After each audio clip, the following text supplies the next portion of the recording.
আউযু বিল্লাহি মিনাশ শাইতানির রাজিম। বিসমিল্লাহির রহমানির রহিম। শিক্ষা জাতির মেরুদণ্ড। আজ আমাদের আলোচনার প্রাথমিক বিষয় হল শিক্ষা জাতির মেরুদণ্ড। যখন নবী মুহাম্মদ সাল্লাল্লাহু আলাইহি সাল্লামের কাছে প্রথম ওহী করা হলো, আর সেই প্রথম ওহীতে ছিল সূরা আলাকের 5টি আয়াত। সূরা আল আলাকের এই প্রথম 5টি আয়াত কেবল ইসলামের ইতিহাসের সূচনা নয়, বরং এটি জ্ঞানতত্ত্ব এবং মানব অস্তিত্বের একটি গভীর দর্শন। আল্লাহ পাক একজন নিরক্ষর মানুষের কাছে ওহী নাজিল করলেন, যার শিক্ষক একমাত্র মহান আল্লাহ স্রষ্টা তিনি ছিলেন, পৃথিবীর কেউ ছিলেন না। নবী মুহাম্মাদের শিক্ষক হিসেবে সূরা আল আলাকের এখানে 5টি আয়াত নাজিল করলেন, আর জিবরাইল আমিন এসে নবী মুহাম্মদকে বললেন, ইকরা বিসমি রাব্বিকাল্লাযী খালাক, পড়ুন আপনার পালনকর্তার নামে যিনি সৃষ্টি করেছেন। এখানে ইকরা শব্দের অর্থ হলো পড়ুন। তাহলে ইকরাই শব্দটি দিয়ে শুধু বই পড়া বোঝানো হয়নি, বরং মহাবিশ্বকে পর্যবেক্ষণ এবং অনুধাবন করাকেও বোঝানো হয়েছে। আল্লাহ নিজেকে খালাক বা স্রষ্টা হিসেবে পরিচয় দিয়ে জ্ঞান অর্জনের প্রথম শর্ত হিসেবে বিসমিল্লাহ বা আল্লাহর নামকে যুক্ত করেছেন, অর্থাৎ যে জ্ঞান স্রষ্টাকে অস্বীকার করে তা নৈতিকতাহীন, তা পূর্ণ অঙ্গ জ্ঞান নয়। এরপরে দ্বিতীয় আয়াত নবী মুহাম্মদকে শোনানো হলো, খালাকাল ইনসানা মিন আলাক, সৃষ্টি করেছেন মানুষকে জামাট রক্ত হতে। তাহলে আলাক শব্দের অর্থ হলো বা ঝুলে থাকে বা লেগে থাকে, যেটাকে ভ্রণ বলা হয়। জরায়ুতে ভ্রণ যেভাবে ঝুলে থাকে তা অত্যন্ত লাজুক ও তুচ্ছ একটি অবস্থা। এই আয়াতের গভীর উদ্দেশ্য হলো মানুষকে তার আদি পরিচয় মনে করিয়ে দেওয়া হলো। কি অবস্থা থেকে কোন অবস্থায় তোমাকে আনা হলো। আকাশচুম্বী অহংকার ত্যাগ করে মানুষ যেন বুঝতে পারে তার শুরুটা ছিল অত্যন্ত ক্ষুদ্র ও পরিনির্ভরশীল। এরপরে 3 নম্বর আয়াত নাজিল হলো, ইকরা রাব্বুকাল আকরাম, পড়ুন আর আপনার পালনকর্তা মহামহিমান্বিত, সবচাইতে দয়ালু। তাহলে এখানে ইকরা শব্দটি পুনরাবৃত্তি করা হয়েছে। প্রথমবার পড়া ছিল সৃষ্টি নিদর্শনে, আর দ্বিতীয়বার পড়া হলো আল্লাহর মাহাত্ম্য বুঝতে। আল্লাহ এখানে নিজেকে আল আকরাম, সর্বশ্রেষ্ঠ দাতা বলেছেন। এর কারণ হলো তিনি আল্লাহ মানুষকে শুধু সৃষ্টি করেই ছেড়ে দেননি, বরং আল্লাহ মানুষকে মর্যাদা দেওয়ার জন্য জ্ঞানের আধার বানিয়েছেন। এরপরে 4 নম্বর আয়াতে বলা হয়েছে, আল্লাযী আল্লামা বিল কলম, যিনি কলমের সাহায্যে শিক্ষা দিয়েছেন। এটি একটি বিস্ময়কর আয়াত। মক্কার তৎকালীন সমাজে যখন লিখন পদ্ধতি খুব একটা প্রচলন ছিল না, ঠিক তখন আল্লাহ কলমের কথা বললেন। এই কলমের কথা বললেন। কলম হলো মানব সভ্যতার স্থায়িত্ব এবং ইতিহাস সংরক্ষণের ধারণ হাতিয়ার। এক প্রজন্মের অর্জিত জ্ঞান পূর্ববর্তী প্রজন্মের কাছে পৌঁছে দেওয়ার জন্য কলমের ভূমিকা অনস্বীকার্য। এটি বুদ্ধিভিত্তিক বিপ্লবের ইঙ্গিত। এটি একটি বুদ্ধিবৃত্তিক বিপ্লবের ইঙ্গিত। 5 নম্বর আয়াতে যে ঘোষণাটা করা হয়েছে, আর তা হলো আল্লামাল ইনসানা মা লাম ইয়ালাম, শিক্ষা দিয়েছেন মানুষকে যা সে জানত না। তাহলে মানুষের সহজাত বুদ্ধিবৃত্তি, অর্জিত জ্ঞান উভয় আল্লাহর দান। মানুষ জন্মগতভাবে শূন্য থাকে, কিছুই জানে না। আল্লাহ তাকে পঞ্জি ইন্দ্রিয় এবং বিবেক দিয়ে জগৎ ও আধ্যাত্মিকতা বোঝার ক্ষমতা দিয়েছিলেন। ওহির মাধ্যমে আল্লাহ এমন সব অদৃশ্য জগতের সংবাদ ওই জীবন বিধান দিয়েছিলেন যা কোনো ল্যাবরেটরি বা সাধারণ যুক্তিতে তা জানা সম্ভব ছিল না। তাহলে এই 5টি আয়াতের একধারে বিজ্ঞান, ভ্রূণতত্ত্ব, সমাজতত্ত্ব, কলম, সভ্যতা এবং আধ্যাত্মিকতার স্রষ্টার পরিচয়ের এর এক অপূর্ব সমন্বয়। এটি মানুষকে জ্ঞানতাত্ত্বিক অন্ধকার থেকে বের করে গবেষণার পথে ধাবিত করার প্রথম ঘোষণা। হীরা গুহার সেই নির্জনতা এবং ওহী নাজিলের সেই মুহূর্তটি ছিল মানব ইতিহাসের সবচাইতে গুরুত্বপূর্ণ বাঁক।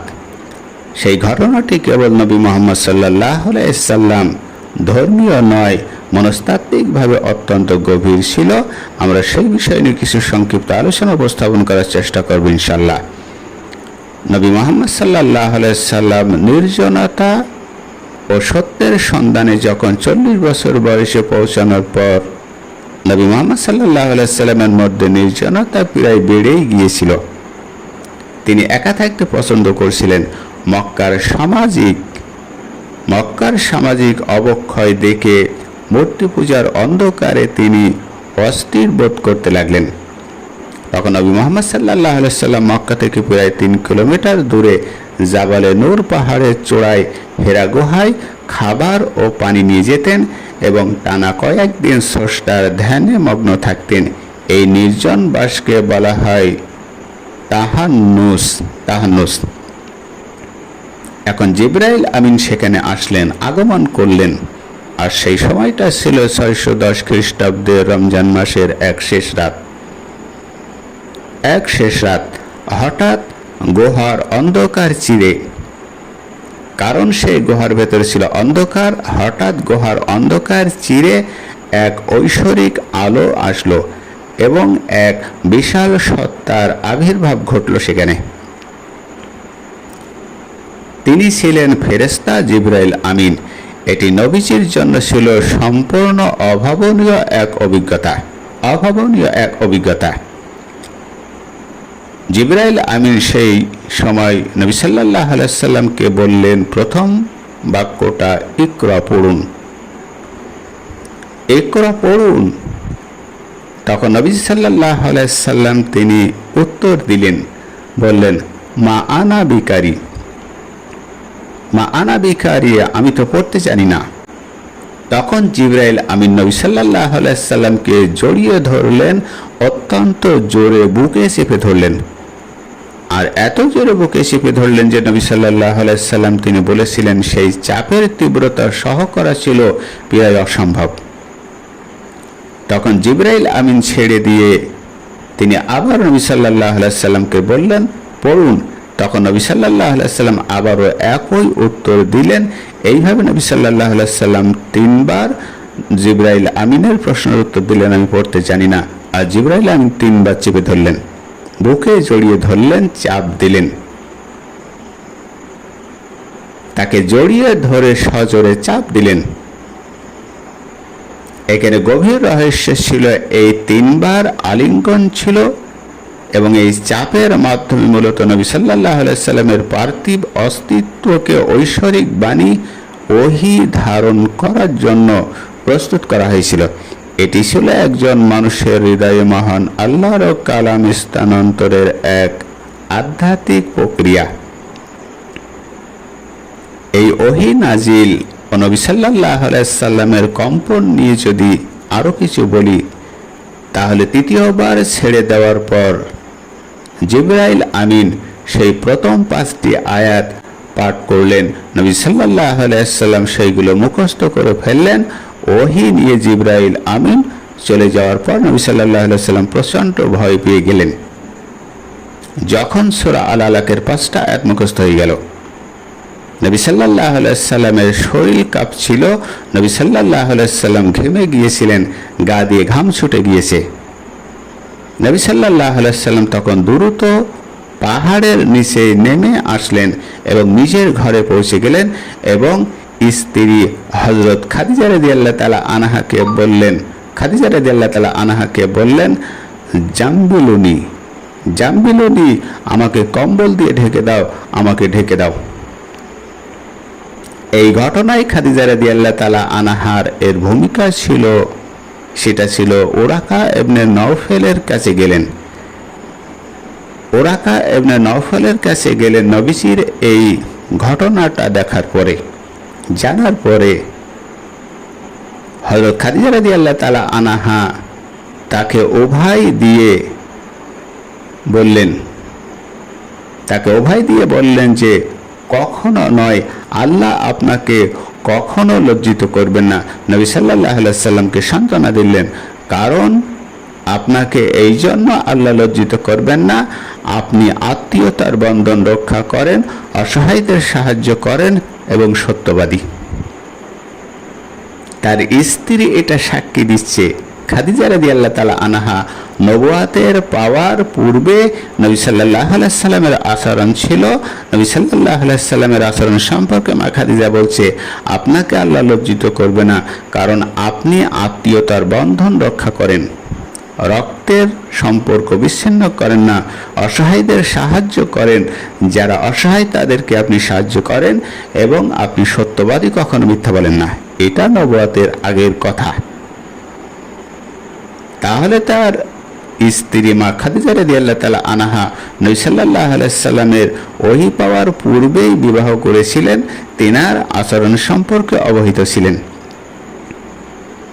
এরপরে তিনি নবী সাল্লাল্লাহু আলাইহি সাল্লামকে নিয়ে তার চাচাতো ভাই ওরাকা ইবনে নওফলের কাছে গেলেন। যে নওফল তিনি ছিল ইনজিল ও তাওরাত কিতাবের সম্পর্কে অভিজ্ঞ একজন লোক। ওরাকা তাদের ঘটনাগুলো শুনলেন নবী সাল্লাল্লাহু আলাইহি সাল্লামের কাছে।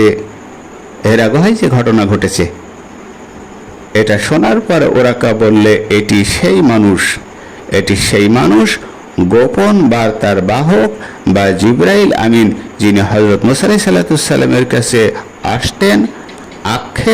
আক্ষেপ ওরাকা বলছে, আক্ষেপ, আমি যদি সেই দিন জীবিত থাকতাম যেদিন আপনার জাতি আপনাকে এই শহর থেকে বের করে দেবে।